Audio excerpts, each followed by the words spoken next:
Estamos aqui para dar voz ao povo, em defesa dos cidadãos,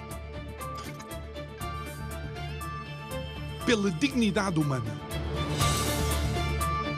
Todos temos deveres, mas também todos temos direitos.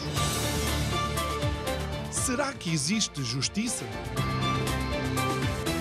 Isto é o povo a falar.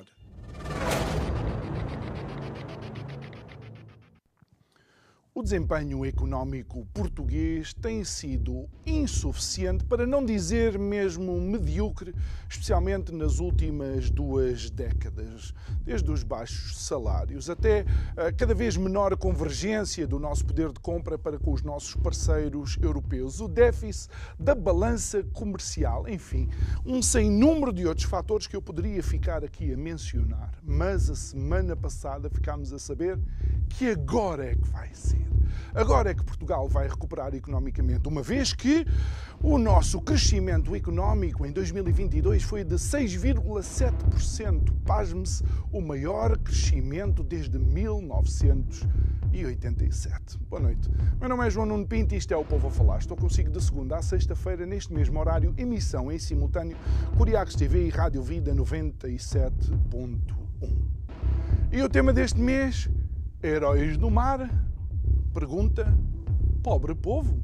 É que temos que começar a olhar para as notícias de uma forma diferente. Todos nós gostamos das manchetes dos jornais que nos chamam a atenção, que espicaçam também as nossas emoções, mas que muitas vezes não contêm, até por causa do espaço, toda a informação necessária. Então, voltemos aos 6,7% de crescimento do PIB. O que essa notícia não nos diz é que, por exemplo, na Europa, a 27, estamos na metade mais lenta da recuperação para os níveis pré-Covid. O que também não nos vão dizendo é que, por exemplo, se fizermos um carrinho de compras básicas alimentares e em comparação com os salários, por exemplo, de franceses ou espanhóis, vai ter mais impacto esse carrinho de compras no nosso salário do que no salário de qualquer outro concidadão desses 2 países. E depois também convém recordar 75, 79, 83, 85 e finalmente 2011. Eu estou a falar de quê? Dos 3 resgates ao qual Portugal foi sujeito, especialmente porque o resgate de 2011 é, creio eu ainda hoje, o 3º maior resgate da história do FMI. A pergunta que se faz é: porquê é que insistem em resgatar-nos? É que aquilo que temos que ser salvos aparentemente é de nós mesmos. Digo eu que não percebo nada disto.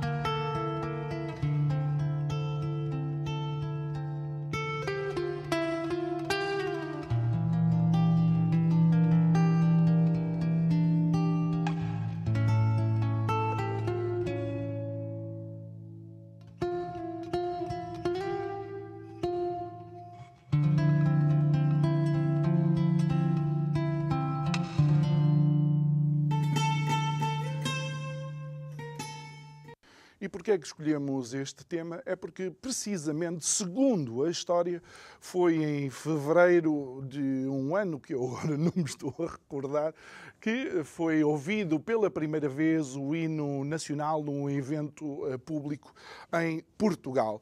Posto isto, então, passo a apresentar o nosso convidado de hoje, uma estreia absoluta.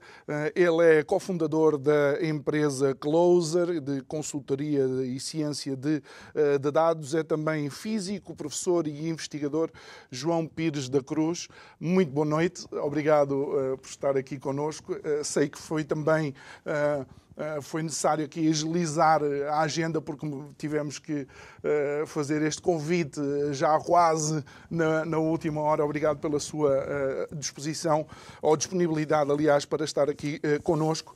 E ainda antes de ir a algum artigo seu, você tem uma relação muito especial com a economia e vê a economia de uma forma muito sui generis, especialmente para um reconhecido amigo nosso, que é o Pedro Brinca, eu tinha que mencionar.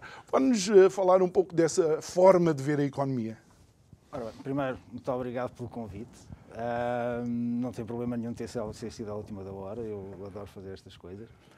A minha relação com a economia é uma coisa engraçada, porque e tem um bocado a ver com a minha história pessoal, pelo facto de eu ter tirado Física.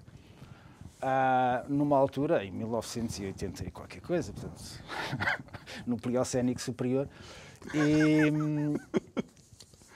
e nessa altura, e ainda hoje, as pessoas que vão para a Física não fazem ideia do que é que vão fazer da vida. Não é? E como não fazem ideia do que é que vão fazer da vida, a primeira coisa que lhes fazem é metem-nos dentro de um laboratório.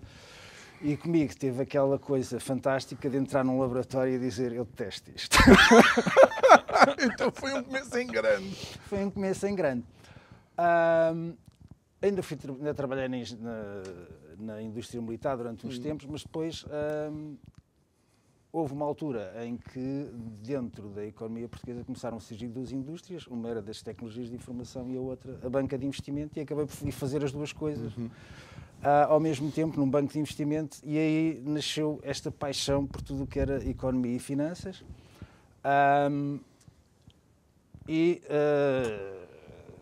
No meio da coisa, ainda entendi que boa parte daquilo que eram os modelos que estavam a ser tratados e ainda hoje são considerados como bons pelos bancos centrais, apesar de serem uma asneira completa, aquilo que me apareceu foi: ok, isto está substancialmente errado, então resolvi voltar à universidade, onde fiz o doutoramento, exatamente, não a economia, mas numa coisa que teria que ser mais aceitável para os físicos, que era em gases de processos multiplicativos. A economia é, no fundo...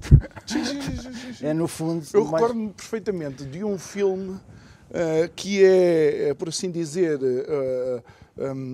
uma reprodução daquilo que aconteceu na Lehman Brothers, em que quem identificou o problema era, de facto, um antigo engenheiro aeronáutico. E quando lhe perguntaram: engenheiro aeronáutico, então você é um rocket scientist? Sou. Então, mas porquê é que está na finança? Basicamente, só somamos números diferentes e vocês pagam melhor.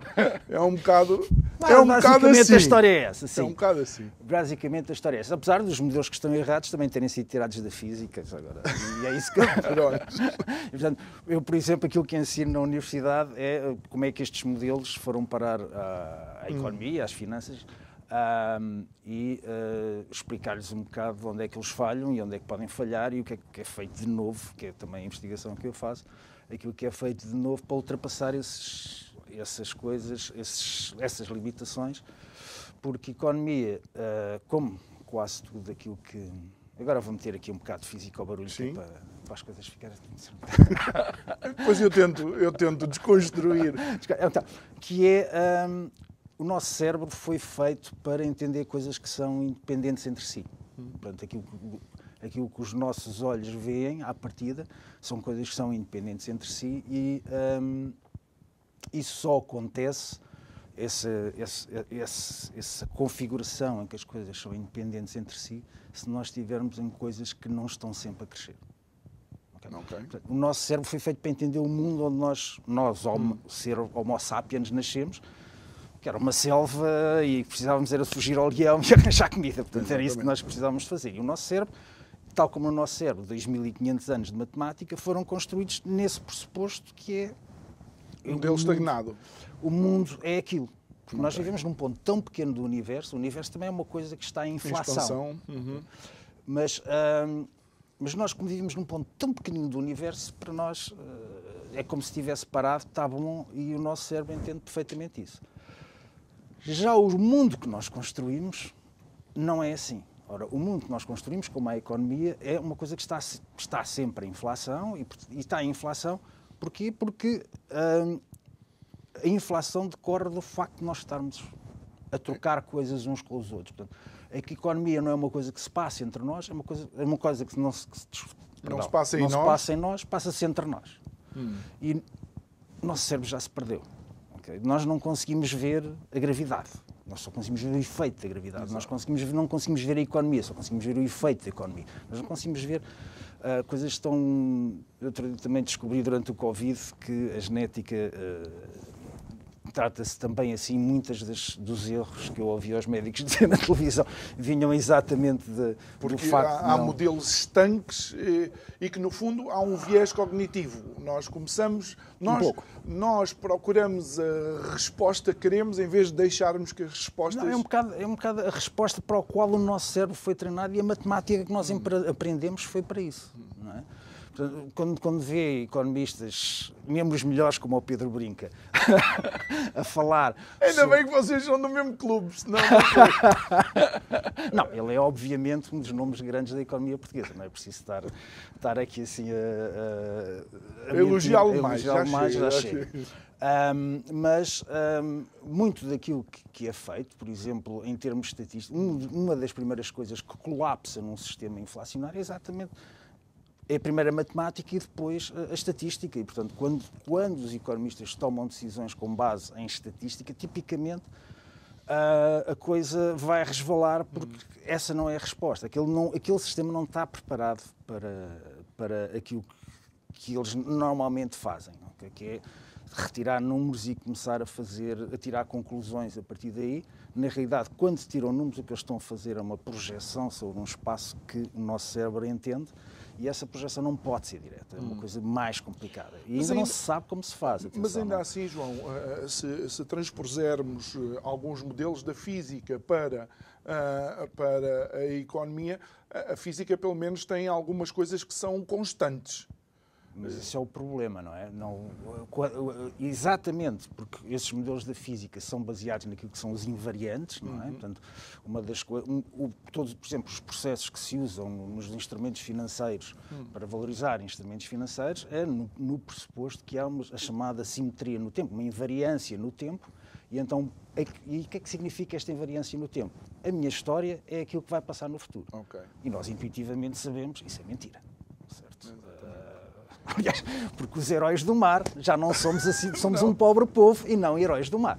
E, portanto, nós já sabemos que a história não é aquilo que vai passar no futuro. Tipo, não temos essa invariância no tempo, isso é mentira. Interessante, não é? Até nos afastamos, ou continuamos afastados daquilo que foi, digamos, a nossa ponte para algum período de alguma prosperidade, que foi precisamente o mar, não é? Mas, pronto, ele ainda aí está, mas as decisões foram outras. Algo que eu vi num artigo que o João escreveu, Inflação BCE e Erdoganomics, foi a total separação de economia e dinheiro. Podia-nos explicar um bocado isso antes de eu ter que pegar em si e falar do fado da economia portuguesa? Está bem. Vou ter que voltar à física outra vez. Economia é aquilo que se passa entre as pessoas, não é? Portanto, já havia economia antes de haver dinheiro. Dinheiro foi uma forma de facilitar de alguma maneira aquilo que é medida, não é? Do que fisicamente nós entregamos numa economia. Nós, atendendo que quando nós viemos trabalhar hoje de manhã, nós não fomos destruir o que fizemos na sexta-feira. Não é? Portanto, o que fizemos na sexta-feira está lá, o que vamos fazer hoje, vamos entregar na economia trabalho e nada naquilo que nós estamos a fazer acaba por envolver dinheiro. Não é? O dinheiro acaba por ser algo que na física nós chamamos como um referencial. Okay? É aquilo que nós usamos para medir.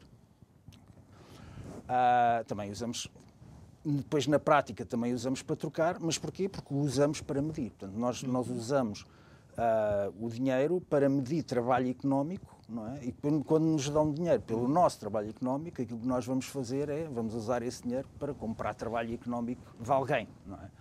O que é uma forma, digamos, que o homem fez evoluir a partir de...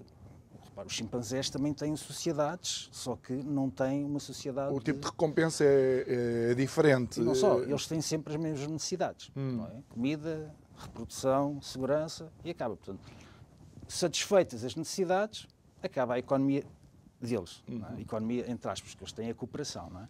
E, portanto, quando vem outra vez a fome, eles lá se juntam para cooperar e depois lá se vai a fome.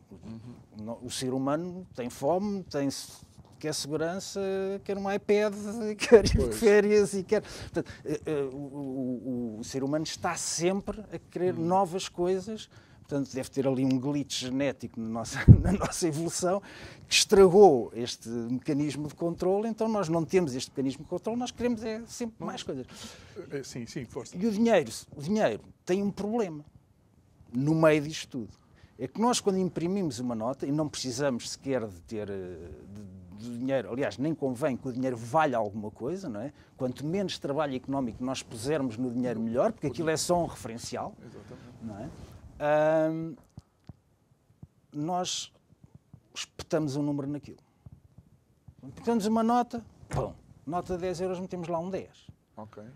E então, o resto do sistema, que nós continuamos a contribuir e a meter trabalho lá dentro, não é? Nós estamos sempre a fazer o sistema crescer e o sistema está sempre em inflação, isso é que é a inflação, fisicamente, não é? É o sistema que está sempre a correr. O que é que acontece? O dinheiro tem lá o mesmo número. Ou seja, o dinheiro com o número estagna. É um referencial fixo, como nós dizemos em economia, e não um referencial móvel. Portanto, se nós usássemos, por exemplo, o ouro como dinheiro, o trabalho que envolve tirar o ouro da terra, certo, crescia com o resto do sistema e nós não íamos observar. Olha, mas então, por exemplo, como é que nós podemos entender aquilo que eu mencionei há pouco, que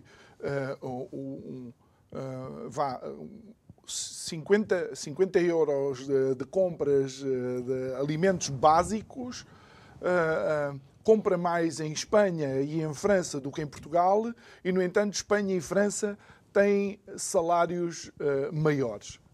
Isso não vem daí, já vem das próprias particularidades de cada uma das economias. Não é? Eles têm salários maiores porque têm mais capital, e capital é capacidade de produzir. Mas ainda assim... Aquilo que dizias na introdução, por exemplo, relativamente a que nas últimas 2 décadas tivemos uma recessão, isso não é verdade. Estivemos estagnados. Isso não é verdade. Estamos há séculos nisto. O nosso capital não cresceu. O nosso problema é um problema de capital. Não é? É o que temos aqui dentro. A capacidade de gerar... Uma das coisas que eu dizia muitas vezes aos meus amigos é: Angela Merkel tinha um doutoramento em química quântica. Okay. E isso devia-nos fazer olhar para os nossos políticos e desesperar. Certo? Pois. O que não quer dizer que os políticos dos outros tenham todos doutoramento em química quântica, mas eu gostava de ter pelo menos um. Foi num domingo, numa qualquer universidade, que ela tirou esse. Não, por acaso não foi. Acho que foi em Leipzig, onde saíram grandes nomes da matemática deste mundo. Exatamente. Mas tirando essa parte, a parte do dinheiro ser um referencial fixo faz com que nós que estamos dentro do sistema que está a crescer, não é? Que está em inflação, quando olhamos para o referencial fixo, ele está a afastar-se de nós, certo? E, portanto, quando nós olhamos para a nota de 10 euros, a nota de 10 euros está cada vez mais longe de nós. E isso é o que os economistas medem como inflação. Não é o crescimento do sistema, porque nós não temos maneira de medir o sistema que não com o dinheiro, é a maneira como o dinheiro se afasta de nós. Que no fim vai dar basicamente a mesma coisa, a não ser quando resolvem parar uma economia inteira durante 2 anos, e quando se para uma economia inteira durante 2 anos e se continua a imprimir dinheiro, ou seja, as pessoas deixaram de estar a contribuir para dentro do sistema, mas eu imprimi dinheiro, que significa que eu pus mais para trás aquela nota de 10 euros, está cada vez mais para trás, à medida que se eu imprimo dinheiro sem eu ter trabalho deste lado, aquilo que vai acontecer é que ele vai estar artificialmente cada vez mais longe, e isso estamos a pagar hoje, basicamente. Portanto, hoje o que temos em causa é que temos que queimar esse dinheiro a mais, vamos chamar assim. Vamos então a alguns aspectos mais específicos da nossa economia e tentar entender o porquê dessa questão, não é? Nós estamos em Portugal com uma economia sobreendividada, ou seja, os portugueses endividaram-se, as empresas endividaram-se demasiado. Eu dividi isso em duas partes. Uma é aquilo que é a economia privada. Na economia privada eu não acho que as pessoas se endividam demasiado, ou de mais ou de menos. Okay? O sistema em si corrige-se. Por isso é que nós temos bancos e temos especialistas em gerir carteiras de crédito. E elas todas funcionam na base de grandes números e, portanto, esses especialistas, que são pessoas brilhantes, que estão nas finanças, de facto, não vivem de abstrações, essas pessoas sabem perfeitamente o que estão a fazer. Eu aí estou... Pode haver catástrofes, pode haver coisas absolutamente esotéricas, mesmo derivadas de ignorância, como aconteceu com o subprime desse filme. Eu pensei mesmo nisso, realmente. Que é realmente uma coisa que deriva da ignorância, mas tirando isso, não me parece sequer que a coisa seja... Mas eu acho que essa crise do subprime, só para contextualizar, não foi brincar à economia, foi brincar ao dinheiro. Mais do que economia, aquilo era brincar com dinheiro. Não era tanto brincar. Aliás, se nós formos usar, por exemplo, os modelos de risco que hoje o BCE obriga os bancos a tratar, são exatamente os mesmos. Não mudou nada. Nada. Matematicamente são exatamente o mesmo. E, portanto, é só por acaso é que as pessoas agora já conhecem um pouco da matemática que lá está envolvida e o que é que ela significa e, portanto, não vão fazer outra destas, diria eu. Porque aquilo, então, uma parte seria a dívida da economia privada. Outra coisa é a parte da dívida, podemos chamar, pública, que é assumida por alguém em nosso nome. E isso é óbvio. Então, como dizias no princípio, na introdução, já são 2, 3 resgates e a dívida só subiu desde o último resgate. Portanto, não há uma... A nossa salvação enquanto mutualistas dessa dívida, a nossa única salvação é o facto de, com inflação a 10%, significa que o dinheiro vale 10% mais, vale 10% menos ao ano e nós pagamos 1% por essa dívida e, portanto, significa que estamos a amortizar João, a dívida de alguma enquanto maneira. bebíamos ali um café, disseste algo extremamente interessante, é que realmente eles não vieram resgatar os portugueses. Não, eles vieram resgatar a República Portuguesa, que é uma coisa diferente de Portugal. Okay? Portanto, isso é uma coisa que as pessoas têm talvez, por efeito da seleção nacional e não do Benfica, têm alguma tendência a misturar. Mas uma coisa é a República Portuguesa, outra coisa são os portugueses. Okay? O Portugal, o conjunto do seu território, a sua cultura, a sua história, não depende da existência de uma República Portuguesa. Olha, e agora deixa-me lançar-te aqui um desafio.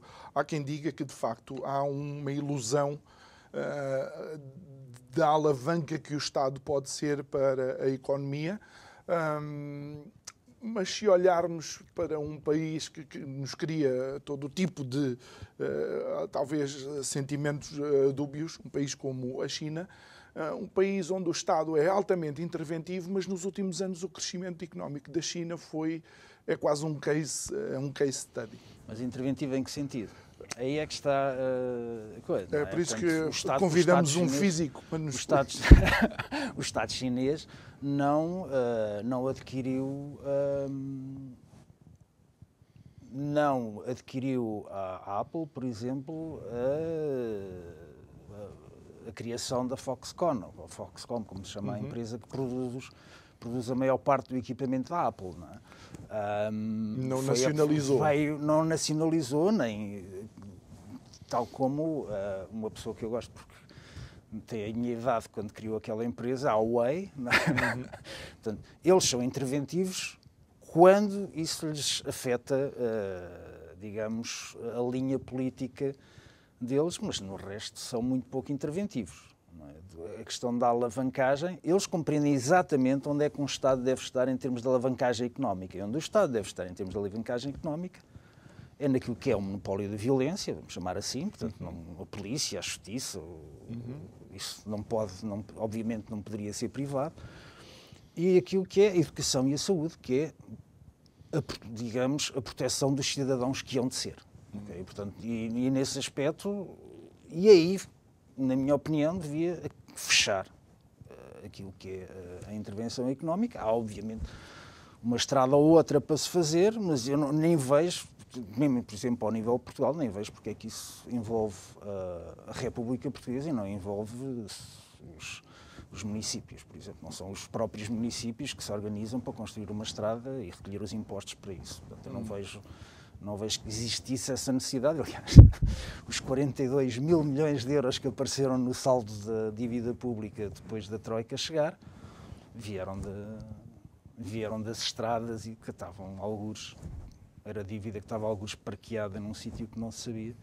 Obviamente essa dívida não apareceu porque a Troika veio. Essa dívida já lá estava por baixo do tapete. Mas depois, inclusive, e porque estamos a falar do Estado e da alavanca que o Estado pode ou não ser para a economia, algumas das coisas que foram exigências da Troika, ou seja, para tentar revitalizar, seja a economia, seja o Estado, seja aquilo que for, já foram perfeitamente banalizados. Ou seja, uma era a privatização da TAP. Foi privatizada, já está outra vez no Estado, agora querem privatizar outra vez. Outra foi o número de funcionários públicos. Eu não estou a querer ostracizar ou colocar nenhum ónus sobre os funcionários públicos. A Troika falou de uma redução, falou de qual seria o número saudável de funcionários públicos para Portugal. Já estamos acima dos números antes da intervenção da Troika. Será que até somos maus alunos e tudo? Ou seja, não aprendemos com os nossos erros? Não, isso parece-me óbvio. Não, repara, há aqui... nós temos um problema, e o problema, eu podia dizer que era dos governantes, mas o problema, obviamente, os governantes saem de uma pool de pessoas, que a pool de pessoas é que tem baixo capital. Voltando ao caso da Angela Merkel, ela não foi porque o povo era burro. Não é? Ela foi porque o povo era inteligente para pôr uma pessoa daquelas à frente de um governo. O facto é que as coisas tendem a esse tipo de resposta ou anulação daquilo que foram as recomendações da Troika vem de algo que se vê no eleitor português, que é um raciocínio extremamente linear. Ok, nós temos um baixo crescimento económico, então o Estado vai investir. Investir o quê? As medidas da Troika, que em si também não eram, vamos chamar assim, as medidas da Troika foi uma negociação entre, ao que me lembro, o ministro Teixeira dos Santos e a Troika e algumas pessoas do FMI, tiradas ali um bocado à pressão do resgate grego, tanto que havia coisas no memorando de entendimento, como, por exemplo, havia uma coisa qualquer que tinha a ver com as repartições de finanças. Eu lembro-me de ler aquela porcaria. O que é que eles têm contra as repartições de finanças? E depois vim a perceber que na Grécia as repartições de finanças funcionavam um bocado como balcões dos diretores lá daquele sítio, tipo, negociavam impostos com as pessoas lá da terra. Portanto, a coisa que eles chegaram cá e disseram, não, isto tem que ser com as repartições de finanças. Mas qual é o problema das repartições? Tanta coisa, mas tinham para aí algumas 4 páginas sobre repartições de finanças. Eles aproveitaram o balanço da Grécia, que foi em 2010. E algumas coisas vinham do balanço da Grécia e algumas das coisas eram feitas para... No fundo, e continuo a dizer, aquilo era para salvar a República Portuguesa, porque para salvar Portugal não precisava. Digamos assim, de forma bruta, se eles chegassem aqui e dissessem, olha, Portugal e Espanha têm problemas, fundam-se, acabou. Isso não haveria ali problema para os portugueses, nem para os espanhóis. Havia realmente para o Estado português e para o Estado espanhol, mas na realidade, no global, para o povo, para o território, para a cultura, para a identidade, para essas coisas todas, não haveria qualquer problema. Vamos ser honestos. O que eles vieram cá fazer foi salvar a República Portuguesa. E, portanto, é natural que hoje, não é, que se faça o quê? Retire-se daquilo que foram as medidas da Troika, aquilo que prejudicava a República Portuguesa. E o que é que prejudicava a República Portuguesa? Ter menos funcionários públicos, ter menos dívida, de tudo isso. E, portanto, voltámos exatamente ao ponto onde estávamos. Com uma agravante. Com uma agravante, não é? E a agravante é que não vai haver mais dinheiro para isto. Quase certeza. Portanto, não havendo mais dinheiro para isto, o Estado teve que recorrer àquilo que consegue fazer, que é cobrar impostos. E quando vai cobrar impostos, tem um problema enorme que é o nosso problema económico fundamental hoje em dia. Portanto, não há outro, ainda que possam dizer, epá, é o PRR, que é a maior estupidez que eu imagino na minha vida, ou outra coisa qualquer, o nosso principal... do PRR. Mas o problema não está no PRR. O problema do PRR é alguém pensar... Se nós... Voltando à minha conversa de rápido, físico. que é para depois dizeres qual é o tal problema que eu interrompi-te. Mas... Ok. Voltando à minha conversa de físico. Para eu ter economia, eu preciso ter pessoas para as fazer. Se eu preciso ter as pessoas para a fazer, e se eu trago agora 16 mil milhões de euros para fazer um plano, é bom que eu tenha essas pessoas adicionais para fazer esses 16 mil milhões de economia. Se eu não tenho essas que dá cerca de 125 mil pessoas a mais por ano para fazer o PRR. Se nós pensarmos que imigram por ano, de forma permanente, 30 mil portugueses e nascem 80 mil, as pessoas acho que não têm bem a noção destes números e da gravidade destes números. Por ano saem 30 mil portugueses da economia portuguesa só imigrando, sem contar com os que se reformam, okay? E os que morrem, coitados. Saem 30 mil. Só nascem 80 mil. E já não saem as Linda de Sousa com mala de cartão. Não. Agora saem os engenheiros, infelizmente não levam os advogados, os economistas e os sociólogos. Deixa lá os economistas. Eu preciso do Pedro aqui de vez em quando. Não, isto é, obviamente, os economistas foi metida à paiadão. Mas levam os engenheiros, levam os cientistas, levam tudo isso. Os meus alunos, eu olho para eles e sei que 99% deles já não os vejo daqui a 2 anos. Então, qual era aquele ponto que tu achas que é que dizias que era de facto o que estava a prejudicar? Um ponto essencial que estaria a prejudicar economicamente? Estavas a falar dos impostos e querias levar... Mas os impostos é exatamente isso. Portanto, se eu vou coletar impostos para pagar este custo, vamos chamar este contexto que é o Estado português onde nós vivemos, e cada vez eu recolho mais dinheiro e não chega, que é uma coisa admirável. Portanto, antes de falar nas tuas 2 décadas, eu recordo que este país pagava 3 guerras a 4 mil quilómetros daqui e o dinheiro chegava.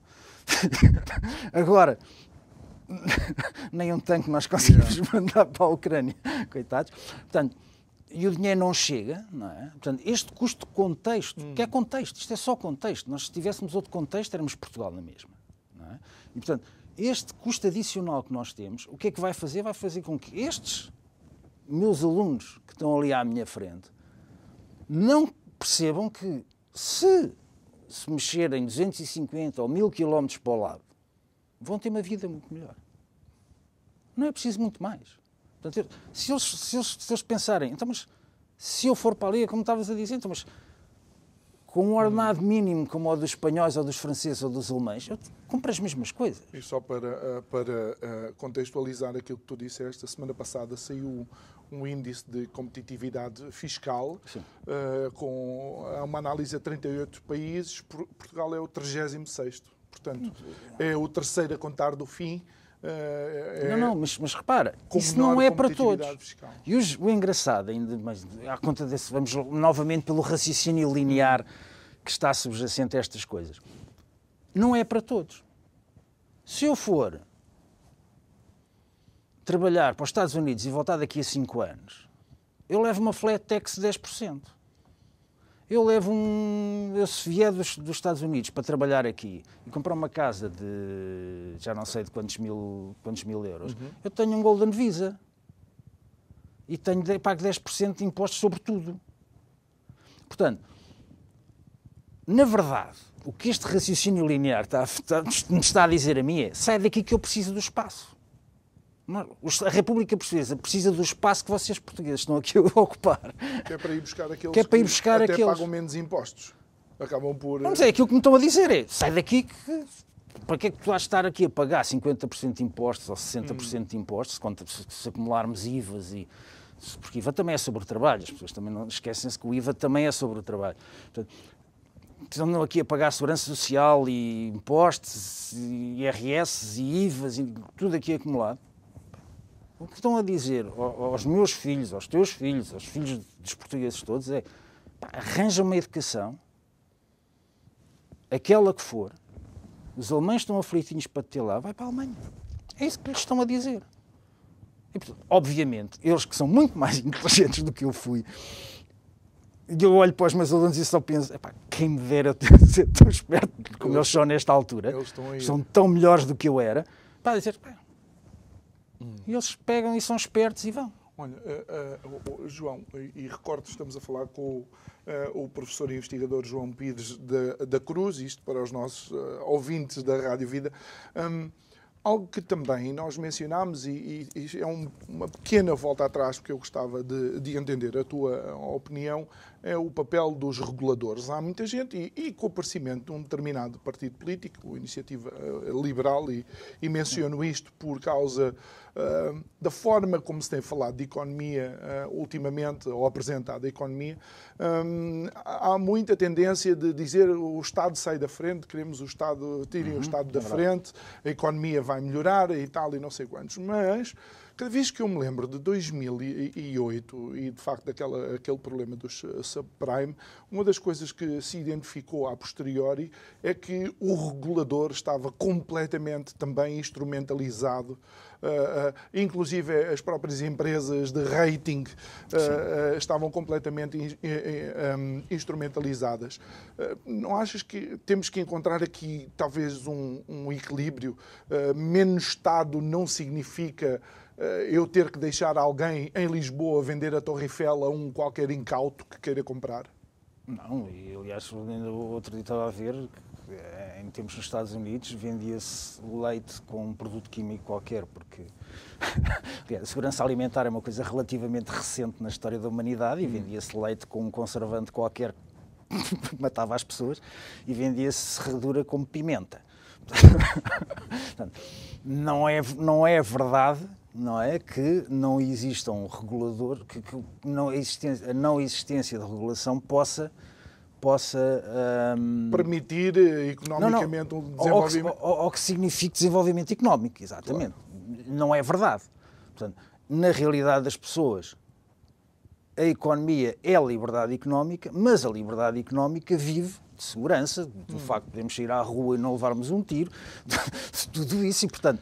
E o facto de também não estarmos a ser enganados numa transação qualquer, porque senão vamos ter que o pagar na mesma. Não é? Portanto, essa segurança vamos ter que pagar de alguma maneira, que é, por exemplo, e vê-se isso nos países que têm menos, vamos chamar, menos gastos em termos de segurança pública, vamos chamar assim, o que acontece? Recorrem à segurança privada e acabam por pagá-la na mesma. Portanto, não é por aí que as coisas deixam de funcionar.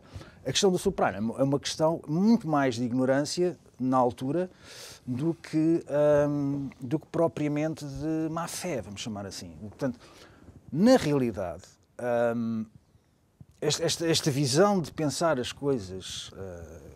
da matemática que se aplica, e ainda hoje é aplicada, e eu tenho discussões dessas quase todas as semanas em clientes meus, vem do facto de, no fundo, aquilo funciona com vamos chamar dois parâmetros matemáticos, e agora vou aqui, depois desconstróis à volta. Vou tentar. Se eu te empresto dinheiro, é a probabilidade de tu não me pagares, não é? E quanto é que eu vou perder percentualmente se tu não me pagares. E eu multiplico os dois para ver o que é que isto, no fim, quanto é que eu tenho que cobrar, não a ti, mas ao outro tipo que está ao lado, e por isso é que se fazem carteiras de crédito, quanto é que eu tenho que cobrar de juros a ele para ele pagar para o caso tu falhares. Não é? Isto parece uma coisa relativamente óbvia, mas não é assim tão óbvio, porque a matemática colapsa e a probabilidade que eu estou a calcular de tu não pagares, ou aquilo que eu vou perder por tu não pagares, não são coisas verdadeiramente rigorosas. E pior, quando eu estava a pensar no mercado hipotecário nos Estados Unidos, e quando eu olhava para o passado, mais uma vez, o passado não significa o futuro, portanto, eu não tenho essa invariância no tempo, o que é que eu olhava? Eu olhava para aquilo e dizia assim, ok, imaginando que eu não sei nada, eu vou dizer que é tão provável eu perder o dinheiro todo por te emprestar para uma hipoteca, como ganhar... Mas parece o gato do Schrödinger. Não é porque isto é... Mas parece, não é? É quase. Não, isto era se eu não soubesse nada. Pois, eu também não sei. O gato pode estar vivo ou morto. O que é que a matemática nos diz, a matemática aplicada a estas coisas, que está errada, nos diz? Mas se eu souber mais qualquer coisa, não é? Então eu posso incorporar esse conhecimento nestas contas que eu estou a fazer. E o saber mais qualquer coisa é o quê? Então, eu tinha probabilidades iguais para os lados, então o que é que aconteceu anteontem? O imobiliário subiu. Ok, vamos incorporar isto. Então isto significa que a probabilidade do imobiliário subir é maior do que descer, porque eu incorporei esse conhecimento. Então, e há uma semana, também subiu. Então, e há um mês, a decalagem entre um e outro foi aumentando. Então, se eu chego ao fim e digo, eu ganho sempre dinheiro, se tu incumprires com o crédito, qual é o problema que eu tenho se tu incumprires com o crédito? Nenhum. Então eu podia emprestar-te a ti, ou a Rato Mickey, ou a quem fosse, porque eu ia sempre ganhar dinheiro. Foi emprestar dinheiro a toda a gente e mais algum, porque quem estava a emprestar não era... Não ia perder nunca. Okay. Resumindo, isto para dizer que eles foram, quando fizeram as contas, nem sequer olharam para a física do problema. E a física do problema diria-lhes logo, não, é impossível que o imobiliário esteja sempre a subir. Claro. E se eles tivessem olhado para essa, vamos dizer, coisa que nos parece óbvia nesta altura, e por isso é que eu digo que o problema não se vai repetir, de que, mas o imobiliário pode descer. Colocariam ali algum limite. Então, obviamente, eles não iam fazer aquelas contas. Não é? E depois, obviamente, depois a coisa começou a... E já que falas em modelos inflacionários, eu espero não estarmos a ser demasiado aborrecidos, mas é para as pessoas terem a noção também de uma coisa. Há muitas pessoas que dizem que, independentemente da Covid, aquilo que estamos a sofrer agora ainda são resquícios de 2008. Pode ser, também. Porque na prática... meteu-se muito dinheiro na rua. Aliás, o dinheiro na rua apareceu... apareceu, vamos dizer, três três fontes. Embora a questão do hipotecário na Europa do euro não era assim tão relevante, não é?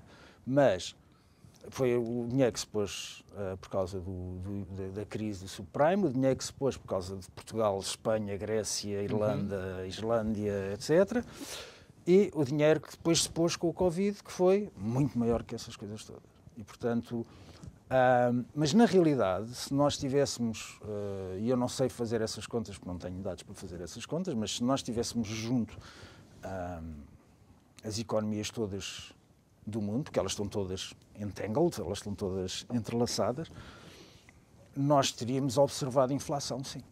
E, portanto, não teria sido aquilo, porque outro dia ouvi alguém, já não me lembro, um economista qualquer, a dizer que, na realidade, nós andámos a imprimir dinheiro, mas, de facto, a inflação não subiu. A inflação, naquele domínio que nós estamos a ver. Não estávamos a ver a China, a Índia, a Indonésia, todas essas economias que, por acaso, têm tantas pessoas como tem a economia europeia, ou muito mais do que ela tem a economia europeia, e, provavelmente, dessas aí, a inflação estava, de facto, a subir. E o facto é que essas economias cresceram nestes últimos 10 anos ou 15 anos, cresceram enormemente. Portanto, rebocaram-nos. E, portanto, se tivéssemos junto, nas contas, tivéssemos junto ou tirado os dados dessas economias todas, isso de facto tinha acontecido. O que é que aconteceu entretanto? Nós saímos do Covid, mas eles não. Qual é o desafio macroeconómico para Portugal? Nós estamos a apostar nos setores certos. E quando eu falo, por exemplo, no turismo, que acaba por ser bastante sazonal, com empregos com alguma precariedade, qual é a análise que tu fazes, João? Eu sou contra todas as apostas. E acho que quando se fala de um país a apostar, eu sou dar uma volta à espinha.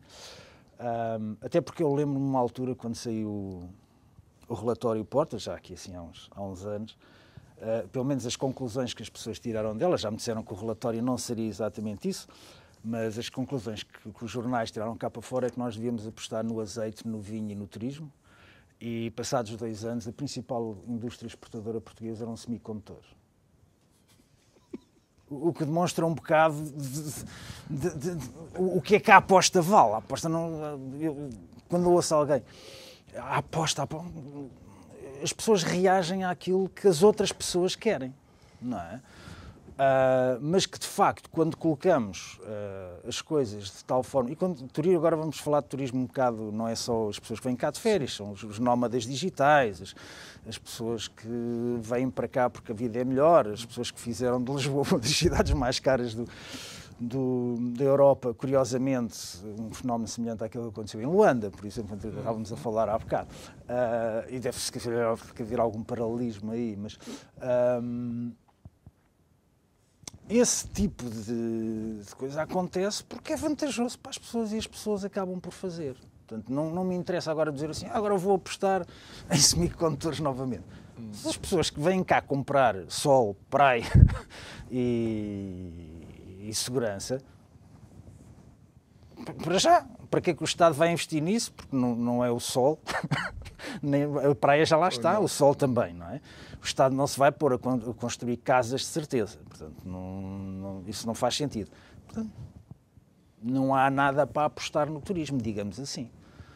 Nas outras coisas, as pessoas que querem fazer... Eu, por exemplo, quando apostei há 17 anos em fazer uma empresa que se dedicasse a dados, matemática e modelos de física e em finanças, provavelmente iam-me chamar estúpido e de certeza que estava fora daquilo que eram as apostas do país. Eu não queria, nem quero, que agora, à conta dos meus impostos, o Estado vá subsidiar outra coisa qualquer contra mim. Certo? O que depois acaba por fazer é, ok, tu não fazes parte das minhas prioridades e, portanto, dá cá os teus impostos e eu vou dar o dinheiro a este para ele depois estar contra ti. E estar a contratar as tuas pessoas e estar a captar os teus clientes, etc. Porque está subsidiado de uma coisa. Portanto, o que eu prefiro é que o Estado não faça nada aí.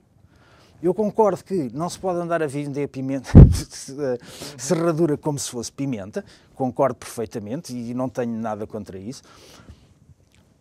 Já a regulação do sistema bancário, para mim, é claramente excessiva e nem sequer faz sentido. Boa parte daquilo não faz sentido. Faz sentido enquanto, porque só há um mecanismo para produzir dinheiro e o mecanismo para produzir dinheiro passa pelos bancos centrais. Isso eu não tenho a menor dúvida e, portanto, aí está o efeito regulador de um banco central que nem sequer, à partida, deveria ter nada a ver com o Estado, devia ter apenas a ver com os bancos. Mas, por exemplo, e estamos sensivelmente já quase no último minuto, se o Estado fosse muito menos burocrático e facilitasse muito mais a vida dos empresários, se calhar, economicamente... Isso é relativamente natural que assim seja, não é? E por isso é que nós devemos questionar primeiro se este custo-contexto que nós temos hoje faz sentido. Inclusive a própria justiça. Eu já nem falo nessa, não é? Eu posso falar do caso do Lula? Tens 30 segundos. 30 segundos para falar do caso do Lula. Toda a gente achou, os portugueses acharam um escândalo que o Lula chegasse a presidente hoje, mas eu recordava aos portugueses todos que o Lula foi investigado, foi acusado. Recorreu. Entretanto, o Bolsonaro chegou a presidente, ele recorreu para não sei quantos tribunais superiores.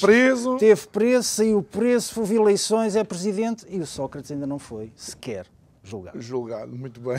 João Pires da Cruz, fica aqui o desafio de nós pensarmos.